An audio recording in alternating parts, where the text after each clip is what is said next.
स्वागत है दोस्तों आप सभी का आपके अपने YouTube channel RK with education पर। दोस्तों हमारी जो बाल विकास और शिक्षा शास्त्र की जो टॉपिक वाइज प्रश्नोत्तरी चल रही थी उसके आज भाग 46 है और आज हम इसमें बुद्धि से संबंधित जो प्रश्न पिछली परीक्षा में पूछे गए हैं उनसे संबंधित आज 30 प्रश्नों पर इस वीडियो में चर्चा करने वाले हैं। ये सारे के सारे जो प्रश्न है आने वाली जो एग्जाम है उनकी दृष्टि से इंपॉर्टेंट रहने वाले हैं। यदि आप इन प्रश्नों की PDF चाहते हो तो PDF के लिए आप हमारा जो टेलीग्राम चैनल है आरके विद एजुकेशन उसको ज्वाइन जरूर कर लें। और अगर YouTube चैनल पर पहली बार विजिट करो तो YouTube चैनल को सब्सक्राइब करके नोटिफिकेशन के लिए बेल का आइकन जरूर प्रेस कर दें। और इन प्रश्नों की जो आपको प्लेलिस्ट है वो मिल जाएगी रीड साइकोलॉजी के नाम से, तो वहाँ से आप इनको क्रम वाइज भी देख सकते हो। 46वां हमारा भाग है, प्रत्येक भाग में हमने लगभग 25 प्रश्न हमने हल किए हैं। तो देख लेते हैं आज का पहला प्रश्न। तो पहला प्रश्न आज का है हमारा, पहला प्रश्न हमारा बुद्धि का या बुद्धि की सबसे पहले जो प्राचीन सबसे परिभाषा किसने दी थी। ऑप्शन 1 दे रखा है गार्डनर, ऑप्शन 2 दे रखा है स्टीफन, ऑप्शन 3 दे रखा है टर्मन, ऑप्शन 4 दे रखा है अल्फ्रेड बिनेट, ऑप्शन 4 दे रखा है अनुत्तरित पर्सन। तो बुद्धि की जो सबसे प्राचीन प्राचीन परिभाषा जो दी है वो दी है अल्फ्रेड बिने ने। किसने दी है? अल्फ्रेड बिने ने इसकी सबसे प्राचीन परिभाषा दी है। और उन्होंने बताया कि बुद्धि इन 4 शब्दों में निहित है। बुद्धि को क्या बताया है? 4 शब्दों में निहित बताया है। बुद्धि इन 4 शब्दों में निहित है। और 4 शब्द वो कौन कौन से हैं? तो पहला जो शब्द है वो है ज्ञान, दूसरा है आविष्कार, तीसरा है निर्देश और चौथा है आलोचना। तो इन 4 शब्दों में बुद्धि को क्या माना है? निहित माना है। और बुद्धि की जो सबसे प्राचीन परिभाषा वो किसने दी है? अल्फ्रेड बिने ने दी है। तो सही आंसर हो जाएगा इसका ऑप्शन नंबर डी। इसके बाद में अगला जो प्रश्न हमारा, बुद्धि के द्विकारक सिद्धांत यानी 2 फैक्टर थ्योरी का प्रतिपादन किसने किया। ऑप्शन 1 दे रखा है स्पीयरमैन, ऑप्शन 2 दे रखा है गिलफोर्ड, ऑप्शन 3 दे रखा है थ्रस्टन, ऑप्शन 4 दे रखा है थॉर्नडाइक, ऑप्शन 5 दे रखा है अंतुत पर्सन। तो बुद्धि का जो द्विकारक सिद्धांत है 2 फैक्टर थ्योरी जो है उसका जो सिद्धांत का जो प्रतिपादन किया है उन्होंने किसने किया है? वो किया है स्पीयरमैन ने। किसने किया है? स्पीयरमैन ने किया है। सही आंसर हो जाएगा इसका ऑप्शन नंबर ए, इसका सही आंसर रहने वाला है। स्पीयरमैन ने जो बुद्धि का, इसमें इन्होंने 2 कारक बताए। कौन से कारक बताए? 2 कारक बताए। एक तो जी कारक जो सब में पाया जाता है, सबके अंदर इसकी मात्रा होती है, और एक कारक होता है ए कारक, इसको बोलते हैं विशिष्ट कारक। इसको तो बोलते हैं सामान्य कारक, इसको बोलते हैं विशिष्ट कारक। विशिष्ट कारक इसको बोला जाता है। और इसको विशिष्ट कारक होता है वातावरण से अर्जित होता है, ये हमको जन्मजात मिला हुआ होता है। जन्मजात जो सामान्य कारक है वो कहाँ से मिलता है? हमको जन्म से मिलता है। इसका सही आंसर हो जाएगा ऑप्शन नंबर ए। इसके बाद में अगला जो प्रश्न हमारा, बुद्धि में आईक्यू का पूर्ण रूप क्या है। ऑप्शन 1 दरका है इंटेलिजेंट क्वांटिटी, ऑप्शन 2 दरका है इंटेलिजेंट क्वांटेंट, ऑप्शन 3 दरका है इंटेलिजेंट क्वालिटी, ऑप्शन 4 दरका है इंटेलेक्चुअल क्वांटिटी। तो इसका जो सही आंसर रहेगा वो रहेगा इंटेलिजेंस क्वांटेंट।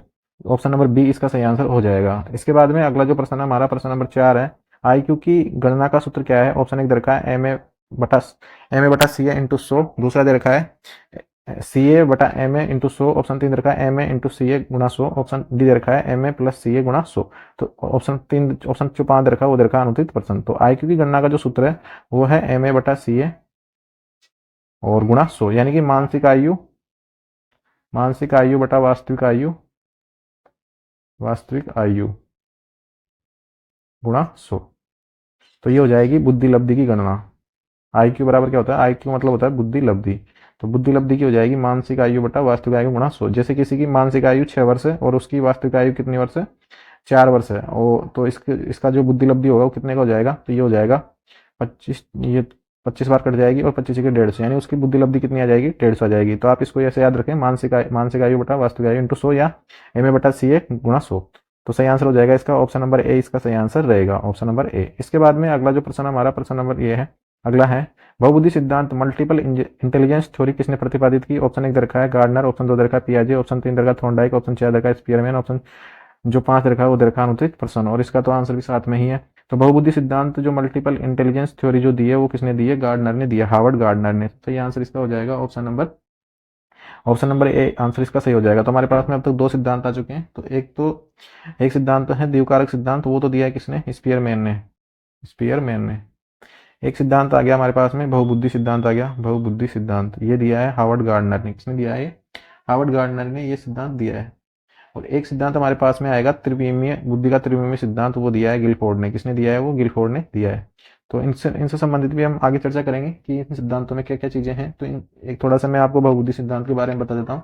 तो हार्वर्ड गार्डनर का जो बहुबुद्धि सिद्धांत है इसके अंदर इन्होंने जो 7 प्रकार की जो इन्होंने बुद्धि बताई है। कितने प्रकार की बताई है? 7 प्रकार की इन्होंने इसके अंदर बुद्धि बताई है। बाद में इसमें और कुछ भी जोड़ा गया है। बाद में इसमें 2 प्रकार और जोड़े गए हैं। बाद में कितने प्रकार जोड़े गए हैं? 2 प्रकार और जोड़े गए हैं। तो इस प्रकार एक कुल 9 प्रकार की इसके अंदर बुद्धियों का वर्णन है। जबकि एनसीईआरटी की जो बुक है उसके अंदर 8 प्रकार की बुद्धियों का वर्णन मिलता है। 8 प्रकार की बुद्धियां एनसीईआरटी के अनुसार, और कौन कौन सी हैं वो हम आने वाले जो अगले प्रश्न है उनमें चर्चा करेंगे। तो इसका सही आंसर हो जाएगा ऑप्शन नंबर ए, इसका सही आंसर रहेगा। इसके बाद में अगला जो प्रश्न है, बुद्धि का सामाजिक सिद्धांत किसने प्रस्तुत किया? ऑप्शन 1 दे रखा है थॉर्नडाइक, ऑप्शन 2 दे रखा है बर्ट, ऑप्शन 3 दे रखा है गार्डनर, ऑप्शन 4 दे रखा है स्टर्न, ऑप्शन 5 दे रखा है अनुत्तरित प्रश्न। तो बुद्धि का जो सामाजिक सिद्धांत है वो दिया था, किसने दिया था? बुद्धि का सामाजिक सिद्धांत वो दिया था थॉर्नडाइक ने। किसने दिया था? थॉर्नडाइक ने। तो सही आंसर हो जाएगा, बुद्धि का जो सामाजिक सिद्धांत वो दिया है थॉर्नडाइक ने दिया है। तो सही आंसर इसका रहेगा ऑप्शन नंबर इसका रहेगा ए। बुद्धि का जो सामाजिक सिद्धांत दिया है वो थॉर्नडाइक ने दिया है।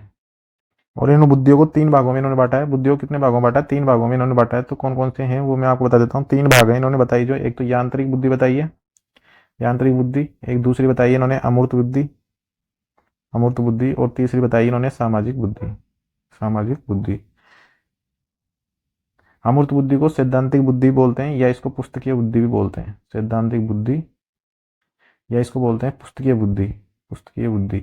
यांत्रिक बुद्धि को बोलते हैं स्थूल बुद्धि, स्थूल बुद्धि। व्यवहारिक बुद्धि ये 2018 वाले में पूछा गया था, व्यवहारिक बुद्धि। और गत्यात्मक बुद्धि, गत्यात्मक बुद्धि। इसके अंदर अलग अलग जो बुद्धि के प्रकार बताए, इनमें अलग अलग जो व्यक्ति हैं उनमें अलग अलग टाइप की जो बुद्धि है वो पाई जाती है। तो इसका जो सही आंसर रहेगा वो रहेगा ऑप्शन नंबर ए, इसका सही आंसर रहेगा। एक थॉर्नडाइक का जो है, थॉर्नडाइक का एक सिद्धांत और है थॉर्नडाइक का बुद्धि संबंधित, वो है बहुतत्व सिद्धांत, बहुतत्व सिद्धांत। कौन सा सिद्धांत है? बहुतत्व सिद्धांत है, बहुतत्व सिद्धांत, बहुतत्व सिद्धांत, जिसे परमाणुवादी सिद्धांत भी बोला जाता है। परमाणुवादी सिद्धांत या बालूका का सिद्धांत बोला जाता है। परमाणुवादी सिद्धांत या इसे बोला जाता है बालूका सिद्धांत, बालूका सिद्धांत। तो इसका जो सही आंसर रहेगा वो रहेगा ऑप्शन नंबर ए। इसके बाद में अगला जो प्रश्न हमारा, मानसिक आयु मेंटल एज की अवधारणा किसने प्रस्तुत की? ऑप्शन 1 दे रखा है बिनेट और साइमन, ऑप्शन 2 दे रखा है स्पीयरमैन, ऑप्शन 3 दे रखा है थ्रस्टन, ऑप्शन 4 दे रखा है गिलफोर्ड, ऑप्शन 5 दे रखा है अंतत प्रश्न। तो इसका जो सही आंसर रहेगा वो रहेगा, मानसिक आयु की जो सबसे पहले मेंटल एज की जो अवधारणा प्रस्तुत की थी वो की थी बिनेट और साइमन ने। किसने की थी? बिनेट और साइमन ने की थी। तो सही आंसर हो जाएगा ऑप्शन नंबर ए, इसका सही आंसर रहेगा। इसके बाद में केटल ने जो है बुद्धि मापन के लिए, केटल ने बुद्धि मापन के लिए, केटल ने सर्वप्रथम बुद्धि मापन के लिए परीक्षण में बुद्धि मापन शब्द का प्रयोग किया। यानी कि बुद्धि मापन का उसको बोलते हैं मानसिक परीक्षण। क्या बोलते हैं उसको? मानसिक परीक्षण बोलते हैं, मानसिक परीक्षण। लेकिन जो मानसिक आयु है इसका जो संप्रत्यय दिया है वो किसने दिया है? बिनेट और साइमन ने। और बुद्धि मापन के लिए मानसिक परीक्षण, मानसिक परीक्षण या मानसिक मापन, मानसिक परीक्षण या मानसिक मापन, मानसिक मापन, मानसिक मापन, इसका जो ये जो लेके आए थे वो तो लेके आए थे केटल। और मानसिक एज की जो अवधारणा दी है मेंटल एज की वो दी है किसने दी है? बिनेट और साइमन ने। तो सही आंसर हो जाएगा इसका ऑप्शन नंबर ए, इसका सही आंसर रहेगा। और इसमें कब दिए इन्होंने ये भी मैं आपको बता देता हूँ। तो मानसिक आयु का जो संप्रति दिया है ये इन्होंने दिया है, तो ये लगभग 1905 के आसपास जिन्होंने मानसिक आयु का संप्रति दिया है बिनेट और साइमन ने। तो सही आंसर हो जाएगा इसका ऑप्शन नंबर ए। इसके बाद में अगला जो प्रश्न हमारा, कौन सा बुद्धि परीक्षण गैर मौखिक परीक्षण है? गैर मौखिक का मतलब हो गया अशाब्दिक परीक्षण है। कौन सा है? अशाब्दिक परीक्षण है। तो ऑप्शन 1 दे रखा है अशाब्दिक परीक्षण है। परीक्षण जो बुद्धि मापन से संबंधित जो परीक्षण है वो 2 प्रकार के हैं, एक तो शाब्दिक परीक्षण और एक अशाब्दिक परीक्षण। और शाब्दिक में भी एक तो लिखित है एक अलिखित है। इसी प्रकार से गैर अशाब्दिक, हाँ। इसके बाद में कौन सा बुद्धि परीक्षण गैर मौखिक है यानी कि अशाब्दिक हो गया? ऑप्शन 1 रखा है बिने साइमन टेस्ट, ऑप्शन 2 रखा है वेक्सलर का बुद्धि परीक्षण, ऑप्शन 3 रखा है रेवन का प्रोग्रेसिव मैट्रिक्स, ऑप्शन 4 रखा है स्टैनफोर्ड बिनेट टेस्ट, ऑप्शन 5 रखा है अनुत्तरित प्रश्न। तो कौन सा बुद्धि परीक्षण गैर मौखिक है? तो रेवन का जो प्रोग्रेसिव मैट्रिक्स जो टेस्ट है वो कौन सा है? गैर मौखिक है। तो सही आंसर इसका रहेगा सी, आंसर इसका सही रहेगा। इसके बाद में अगला जो प्रश्न हमारा वो है, स्टैनफोर्ड बिनेट टेस्ट किस आयु वर्ग के लिए उपयोगी है? ऑप्शन 1 दे रखा है 3 से 16 वर्ष, ऑप्शन 2 दे रखा है 5 से 18 वर्ष, ऑप्शन 3 दे रखा है 6 से 20 वर्ष, ऑप्शन 4 दे रखा है 2 से 90 वर्ष, ऑप्शन 5 दे रखा है अनुत्तरित प्रश्न। तो इसका जो सही आंसर रहेगा वो रहेगा स्टैनफोर्ड बिनेट टेस्ट जो आयु वर्ग है उस है 2 से 90 वर्ष के बालकों के लिए। 2 से 90 वर्ष के बालक जो भी इंसान है उनके बारे में हम इसे पता लगा सकते हैं। तो सही आंसर इसका हो जाएगा ऑप्शन नंबर डी, इसका सही आंसर रहेगा। क्या रहेगा सही आंसर? ऑप्शन नंबर डी इसका सही आंसर हो जाएगा। इसके बाद में अगला प्रश्न हमारा जो है, बुद्धि का त्रिआयामी model structure of intellect model किसने दिया? ऑप्शन 1 दे रखा है गिलफोर्ड, ऑप्शन 2 दे रखा है गार्डनर, ऑप्शन 3 दे रखा है थ्रस्टन, ऑप्शन 4 दे रखा है पियाजे, ऑप्शन 5 दे रखा है अनुत्तरित प्रश्न। तो बुद्धि का जो त्रिआयामी मॉडल है वो दिया था गिलफोर्ड ने। किसने दिया है? गिलफोर्ड ने बुद्धि का त्रिआयामी मॉडल दिया है। मैंने आपको पहले बताया था अभी थोड़ी देर पहले, गिलफोर्ड ने दिया है बुद्धि का त्रिआयामी मॉडल। किसने दिया है? गिलफोर्ड ने। और इसमें भी इन्होंने जो है इसके अंदर इन्होंने अलग अलग जो, एक तो बताइए इन्होंने संक्रिया विषय वस्तु, विषय वस्तु, और एक बताया इन्होंने उत्पाद। क्या बताया? एक उत्पाद। और इनके भी अलग अलग इन्होंने प्रकार बताए। तो इनमें जो है सर्वप्रथम जो त्रिआयामी मॉडल में जो संक्रियाओं की संख्या प्रस्तुत की गई थी वो 5 थी, सबसे पहले 5, और उसके बाद में विषय वस्तु की जो संख्या थी उसके अंदर 4 थी, और उसके बाद में उत्पाद की जो संख्या थी वो थी 6। तो इसके अंदर जो कुल जो तत्व थे वो थे 120, यानी 5 गुणा 4 गुणा, तो ये आ जाता था 120 निकल के। इसके बाद में जो इनके अंदर तत्व बढ़े, तो दूसरा जो त्रिआयामी मॉडल आया उसके अंदर संक्रिया तो 5 ही थी, और इसके अंदर जो विषय वस्तु वो 5 हो गई, और जो उत्पाद थे वो कितने रह गए? 6 हो गए। तो इसके बाद में जो आए कितना आए? 150 आ गए। इसके बाद में एक बार और इसके अंदर परिवर्तन हुआ और इसके अंदर 6 5 6 आ गया, तो ये हो गए टोटल 180। ये दोनों प्रश्न एग्जाम में पूछे जा चुके हैं, तो आप इनको ऐसे याद रखना है 546 और 656, 546 और 656, और ये क्रम आपको याद रखना है संक्रिया, विषय वस्तु और उत्पाद का। एक तो ये क्रम याद होना चाहिए, और एक 546 और 656, पहला और लास्ट वाला इंपॉर्टेंट है। तो सही आंसर इसका हो जाएगा ऑप्शन नंबर ए, आंसर इसका सही रहेगा। इसके बाद में अगला जो प्रश्न हमारा प्रश्न नंबर 11 है, बुद्धि की परीक्षण प्रदर्शन विधि यानी टेस्ट परफॉर्मेंस मेथड किसने विकसित किया? ऑप्शन 1 रखा थॉर्नडाइक, ऑप्शन 2 रखा है अल्फ्रेड बिने, ऑप्शन 3 रखा स्टीफन, ऑप्शन 4 रखा गार्डनर, ऑप्शन 5 रखा अनुत्तरित पर्सन।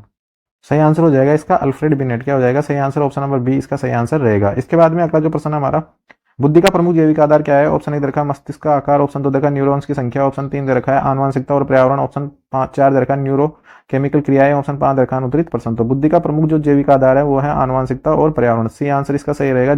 जैविक आधार क्या है? आनुवंशिकता और पर्यावरण, इसका सही आंसर हो जाएगा। सी आंसर इसका सही रहेगा।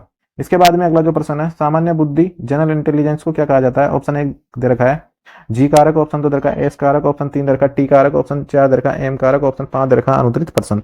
तो सामान्य बुद्धि जनरल इंटेलिजेंस को क्या कहा जाता है? सामान्य कारक को क्या कहा जाता है? जी कारक। क्या कहा जाता है? जी कारक कहा जाता है। और इसमें जो होता है, जो एक तो होता है जी कारक और एक होता है एस कारक। मैं थोड़ा सा आपको इसमें डिफरेंस बता देता हूँ। एक होता है जी कारक होता है, एक होता है एस कारक। तो जी कारक जो होता है, एक तो इसको सामान्य मानसिक योग्यता बोला जाता है, सामान्य मानसिक योग्यता, मानसिक योग्यता इसको बोला जाता है। और ये कुल बुद्धि का कितना परसेंट होता है? 95% भाग होता है। ये 95% ये जन्मजात मिलता है हमको, जन्मजात मिलता है। और अधिगम या प्रशिक्षण से इसे बदला नहीं जा सकता। अधिगम या प्रशिक्षण से इसे बदला नहीं जा सकता, नहीं बदला जा सकता। एक बात ये हो गई। और व्यक्ति की जो जीवन की जो संपूर्ण सफलता या जो असफलता है वो इसी पर निर्भर करती है। और जी फैक्टर को मानसिक ऊर्जा की संज्ञा दी गई है। एक और है इससे संबंधित बात, ये भी प्रश्न एग्जाम पूछा गया सीटेट की में, मानसिक ऊर्जा की संज्ञा, मानसिक ऊर्जा की संज्ञा दी गई है, इसको सीटेट में पूछा गया था प्रश्न भी। इसके बाद में और आरबीएस की किताब में भी दे रखा है। एस कारक क्या होता है? एस कारक होता है वातावरण से अर्जित होता है। ये कहाँ से अर्जित होता है? एक तो इसको बोलते हैं विशिष्ट कारक। कौन सा कारक बोलते हैं इसको? विशिष्ट कारक इसको बोलते हैं। और एक तो ये वातावरण से अर्जित होता है। कहाँ से अर्जित होता है? वातावरण से अर्जित होता है, वातावरण से अर्जित होता है। इसके अलावा इसकी संख्याएं 1 से अधिक हो सकती है, संख्या 1 से अधिक हो सकती है। यानी कि कुछ व्यक्ति ऐसे होते हैं जिसमें कवि बनने का गुण होता है, उसमें एक सामाजिक कार्यकर्ता बनने का गुण होता है, उसमें टीचर बनने का गुण होता है, उसमें डॉक्टर बनने का गुण होता है, उसमें अच्छी और भी अलग अलग चीजें जो पाई जाती है, यानी विशेष जो गुण होते हैं। अधिगम और प्रशिक्षण से इसे बदला जा सकता है। अधिगम और प्रशिक्षण से इसे क्या किया जा सकता है? बदला जा सकता है, प्रशिक्षण से बदला जा सकता है। एक बात ये हो गई। किसी भी विशेष क्षेत्र की सफलता या असफलता इस पर निर्भर करती है। व्यक्ति की भिन्नता इसी के कारण होती है। हर व्यक्ति अलग अलग होता है, तो एक कारक के कारण ही होता है। और ये जो दिया है, ये किसने दिया है? स्पीयरमैन ने ये दिया है, स्पीयरमैन ने। ठीक है दोस्तों, तो इसका सही आंसर हो जाएगा ऑप्शन नंबर हो जाएगा इसका जी। जी तो एक ही रहेगा, लेकिन S1 हो सकता है, यानी विशिष्ट कारक अलग अलग होते हैं। S2 हो सकता है, S3 हो सकता है। तो सही आंसर हो जाएगा इसका ऑप्शन नंबर ए। इसके बाद में अगला जो प्रश्न हमारा, आईक्यू की औसत मानक संख्या क्या है? ऑप्शन 1 दे रखा है 90, ऑप्शन 2 दे रखा है 100, ऑप्शन 3 दे रखा है 110, ऑप्शन 4 दे रखा है 120, ऑप्शन 5 दे रखा है अनुत्तरित पर्सन। तो आईक्यू की औसत मानक जो संख्या है वो है 100। कितनी है? 100। सही आंसर हो जाएगा इसका ऑप्शन नंबर बी, इसका सही आंसर रहेगा। इसके बाद में अगला जो प्रश्न हमारा प्रश्न नंबर 15 है, वयस्कों की बुद्धि मापने के लिए किस परीक्षण का उपयोग किया जाता है? स्टैनफोर्ड बिनेट, ऑप्शन 2 दे रखा है वेक्सलर एडल्ट इंटेलिजेंस टेस्ट, ऑप्शन 3 दे रखा है बिनेट साइमन टेस्ट, ऑप्शन 4 देखा रेवन टेस्ट, ऑप्शन 5 दे रखा अनुत्तरित पर्सन। तो जो वयस्कों की बुद्धि मापने के लिए किसका उपयोग किया जाता है? वेक्सलर एडल्ट इंटेलिजेंस स्केल का, यानी WAIS, इसका उपयोग किया जाता है। और इसमें क्या किया जाता है? इसके अंदर एक तो 16 से 64 वर्ष की आयु के लोगों का परीक्षण किया जाता है। और इसका एक अलग वर्जन भी है जिसमें छोटे बच्चों का टेस्ट किया जाता है, 5 से 15 वर्ष के लोगों का भी। तो अलग अलग हैं दोनों, और मिश्रित परीक्षण है, ये मिश्रित परीक्षण है। तो इसके अंदर शाब्दिक और अशाब्दिक दोनों परीक्षण इसके अंदर शामिल हैं। तो इसको बुद्धि मापने के लिए वेक्सलर एडल्ट इंटेलिजेंस स्केल का उपयोग किया जाता है, और चिल्ड्रन बच्चों की नापने के लिए WISC का उपयोग किया जाता है। तो इसका सही आंसर हो जाएगा ऑप्शन नंबर बी इसका सही आंसर रहेगा। ऑप्शन नंबर बी हो जाएगा इसका सही आंसर। इसके बाद में अगला जो प्रश्न हमारा, बुद्धि के समूह कारक सिद्धांत ग्रुप फैक्टर की थ्योरी का प्रतिपादन किसने किया? ऑप्शन 1 दे रखा थ्रस्टन, ऑप्शन 2 दे रखा स्पीयरमैन, ऑप्शन 3 दे रखा पियाजे, ऑप्शन 4 दे रखा गार्डनर, ऑप्शन 5 दे रखा अनुत्तरित पर्सन। तो बुद्धि के जो समूह कारक जो सिद्धांत है, इसका जो प्रतिपादन किया है वो किया है किसने? थ्रस्टन ने। किसने किया है? थ्रस्टन ने इसका प्रतिपादन किया है। तो सही आंसर इसका हो जाएगा ऑप्शन नंबर इसका रहेगा ए, थ्रस्टन इसका सही आंसर रहेगा। और अब इसमें कौन कौन से हैं, इसमें मैं आपको एक बार बोल के बता देता हूँ और फिर उनको याद करने की ट्रिक भी आपको मैं बता दूंगा। तो इसको कैसे, एक तो है इसके अंदर रीजनिंग को रिप्रेजेंट करेंगे हम आर से। इन्होंने 7 फैक्टर बताए हैं। कितने बताए? 7 फैक्टर इन्होंने बताए हैं। 7 फैक्टर इसके अंदर बताए। इसमें पहला है रीजनिंग, दूसरा है इसके अंदर स्मृति यानी कि एम, ऑप्शन जो तीसरा है तीव्र गति से शब्दों की तुलना यानी कि डब्ल्यू, उसको डब्ल्यू से रिप्रेजेंट करेंगे, और अगला है शब्दों का आत्मसात, तो वी से हो जाएगा, और गणितीय संक्रिया हो जाएगी एन से, गणितीय न्यूमेरिकल एबिलिटी, और दृश्य उदाहरण है उसको पी से, और मानसिक योग्यता है उसको, स्थानिक योग्यता है उसको बी से। तो इसको आप कैसे, स्थानिक योग्यता को हमें एस से रिप्रेजेंट करेंगे। तो अब इनकी एक तरीका याद करने की, उसको आप एक तरीके से लिख लें, तो इसको बोलेंगे SWM VPNR। तो इंग्लिश में आपको लिखे हुए मिल जाएंगे सब, बस आपको क्या करना है, छांटना होता है उसमें। तो प्रत्यय ज्ञान वाले पर्सन हमारे एग्जाम में आते हैं, तो याद करने की जरूरत नहीं है, केवल आप ये इतना याद रखें कि SWM VPNR। तो आपको ये जो 7 कारक है वो आपको याद हो जाएंगे। और आपको वैसे भी जो इंग्लिश में आएगा, वहाँ पे जो इंग्लिश मीडियम में पेपर होता है, तो आप वहाँ से इनको देख के और आराम से इसको सोल्व कर सकते हो। तो इसका आंसर हो जाएगा ऑप्शन नंबर ए। इसके बाद में अगला जो प्रश्न हमारा, बुद्धि पर सांस्कृतिक प्रभाव इनका अध्ययन किसने किया है? ऑप्शन 1 दे रखा है कोहलबर्ग, ऑप्शन 2 दे रखा है जेनसन, ऑप्शन 3 दे रखा है स्टेनबर्ग, ऑप्शन 4 देगा टर्मन, ऑप्शन 5 दे रखा है अनुत्तरित पर्सन। तो स्टेनबर्ग ने तो संवेगात्मक बुद्धि के बारे में चर्चा की है, और बुद्धि का जो सांस्कृतिक प्रभाव है वो जेनसन ने इस पर अध्ययन किया है। तो ऑप्शन नंबर बी इसका सही आंसर रहेगा। इसके बाद में अगला जो प्रश्न है, सृजनात्मकता यानी क्रिएटिविटी को बुद्धि से जोड़ने वाले मनोवैज्ञानिक कौन है? ऑप्शन 1 दे रखा है गिलफोर्ड, ऑप्शन 2 दे रखा है गार्डनर, ऑप्शन 3 दे रखा है थ्रस्टन, ऑप्शन 4 दे रखा है, ऑप्शन 3 दे रखा है पियाजे, ऑप्शन 4 दे रखा है थ्रस्टन। तो जो सृजनात्मकता को बुद्धि से जोड़ने वाले जो मनोवैज्ञानिक हैं वो हैं हमारे, तो मनोवैज्ञानिक है गिलफोर्ड। सही आंसर हो जाएगा ऑप्शन नंबर ए सही आंसर रहेगा। जो इनका जो संक्रिया जो पहला जो कारक था उसके अंदर इन्होंने अपसारी और अभिसारी जो चिंतन की बात की है वो इसी के अंदर शामिल है, अपसारी और अभिसारी चिंतन। तो सही आंसर हो जाएगा इसका ऑप्शन नंबर ए इसका सही आंसर रहेगा। इसके बाद में अगला जो प्रश्न हमारा, तरल बुद्धि फ्लूइड इंटेलिजेंस और स्फटिकीय यानी क्रिस्टलाइज इंटेलिजेंस का सिद्धांत किसने दिया? यानी किसको बोलते हैं? तरल ठोस का सिद्धांत। कैसे बोलते हैं इसको? तरल ठोस का सिद्धांत। बुद्धि के बहुत सारे सिद्धांत है, उनको आपको याद करना ही पड़ेगा। ऑप्शन 1 दे रखा है गिलफोर्ड, ऑप्शन 2 दे रखा है थ्रस्टन, ऑप्शन 3 दे रखा है केटल, ऑप्शन 4 दे रखा है स्पीयरमैन, ऑप्शन 5 दे रखा है अनुत्तरित पर्सन। तो गिलफोर्ड का जो सिद्धांत है वो तो है कौन सा? त्रिविमीय सिद्धांत है गिलफोर्ड का। तो थ्रस्टन का कौन सा है? थ्रस्टन का है समूह कारक। और केटल का है तरल ठोस बुद्धि सिद्धांत। और स्पीयरमैन का है द्विकारक या द्वितत्व सिद्धांत बोल सकते हैं इसको, एस और जी जो इन्होंने बताया। तरल बुद्धि का जो सिद्धांत है वो दिया है केटल ने, सी आंसर इसका सही रहेगा। इसके बाद में अगला जो प्रश्न हमारा, प्रश्न नंबर 20 है, मानव बुद्धि का जो समग्र दृष्टिकोण यानी ट्राइआर्टिक थ्योरी ऑफ इंटेलिजेंस उसका किसने किया है? मतलब इसका प्रतिपादन किसने किया है? ऑप्शन 1 दे रखा है स्टेनबर्ग, ऑप्शन 2 दे रखा है गार्डनर, ऑप्शन 3 दे रखा है थॉर्नडाइक, ऑप्शन 4 दे रखा है पियाजे, ऑप्शन 5 दे रखा है अनुत्तरित पर्सन। तो सही आंसर रहेगा स्टेनबर्ग। क्या रहेगा सही आंसर? स्टेनबर्ग रहेगा। इस सिद्धांत को त्रितंत्र सिद्धांत भी बोलते हैं इसको, लेकिन इंग्लिश में एक ही शब्द लिखा आएगा ट्राइआर्टिक थ्योरी। इसके बाद में इसको त्रिपक्षीय सिद्धांत भी बोलते हैं, त्रिपक्षीय सिद्धांत भी इसको बोलते हैं। और एक इसको बोलते हैं त्रिचापीय सिद्धांत। और रॉबर्ट स्टर्नबर्ग के अनुसार जो बुद्धि है वह योग्यता है जिसमें व्यक्ति अपने पर्यावरण के प्रति अनुकूल होता है। एक तो पर्यावरण के प्रति क्या होता है? पर्यावरण के प्रति व्यक्ति अनुकूल होता है। अनुकूल होता है।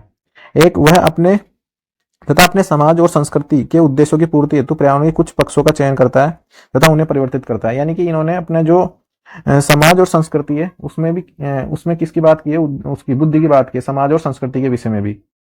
तो सही आंसर इसका रहेगा ऑप्शन नंबर ए, इसका सही आंसर रहेगा। इसके बाद में अगला जो प्रश्न हमारा, आईक्यू के अनुसार मंदबुद्धि यानी मेंटल रिट्रेडेशन का स्तर क्या है? ऑप्शन 1 दे रखा है 70 से कम, ऑप्शन 2 दे रखा है 90 से 110, ऑप्शन 3 दे रखा है 110 से 130, ऑप्शन 4 दे रखा है 130 से अधिक, ऑप्शन 5 दे रखा है 29%। तो आईक्यू के अनुसार मंदबुद्धि होती है 70 से कम। सही आंसर हो जाएगा इसका ऑप्शन नंबर ए, इसका सही आंसर रहेगा।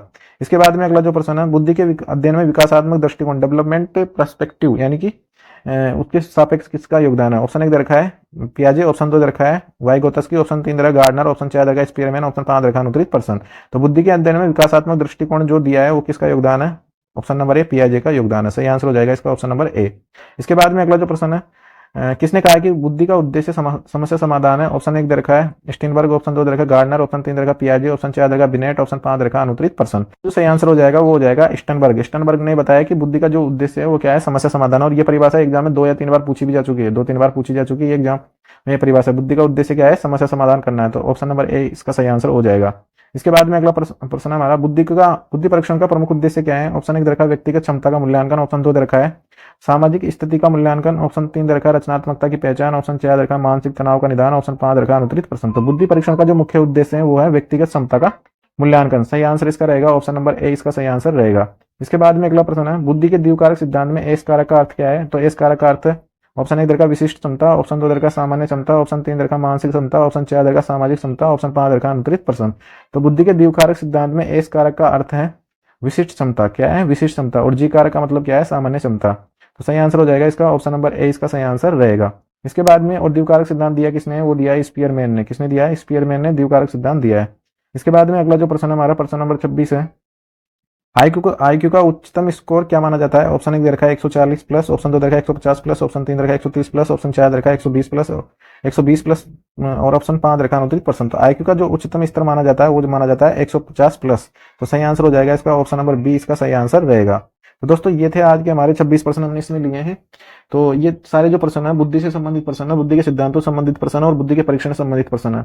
ये जो प्रश्न है पिछली परीक्षा में पूछे गए प्रश्न तथा इनके जो पूछे जाने की संभावना रहती है काफी अधिक रहती है। और बुद्धि से संबंधित कम से कम 10 या 12 सिद्धांत जो आपको याद करने ही पड़ेंगे, कोई सा भी उठा के पूछ लिया जाता है। तो अगर आप इन प्रश्नों की पीडीएफ वगैरह चाहते हो तो आप हमारा जो टेलीग्राम चैनल है आर के विथ एजुकेशन, उसको ज्वाइन जरूर कर लें। और ऐसा ही वीडियो देखना चाहता जॉब संबंधी और भी अन्य अपडेट के लिए आप हमारे यूट्यूब चैनल को सब्सक्राइब जरूर कर दें और अपने मित्रों के साथ शेयर जरूर करें जो भी किसी भी टीचर भर्ती की प्रतियोगी परीक्षा की तैयारी कर रहे हैं, उनके साथ शेयर जरूर करें। और रीट में जो 7000 पदों की बात लेके चल रही है, रीट मेंस में, रीट होने के बाद में उन पदों की सच्चाई क्या है, क्या उनमें पदों की बढ़ोतरी होगी या नहीं होगी, इसको लेके हम एक सेपरेट वीडियो लेके आएंगे और उसमें हम विस्तार से जानेंगे कि क्या ये सही हो सकता है या इसमें कुछ चेंज होगा। तो ऐसे वीडियो देखने के लिए आप यूट्यूब चैनल पर बने रहें।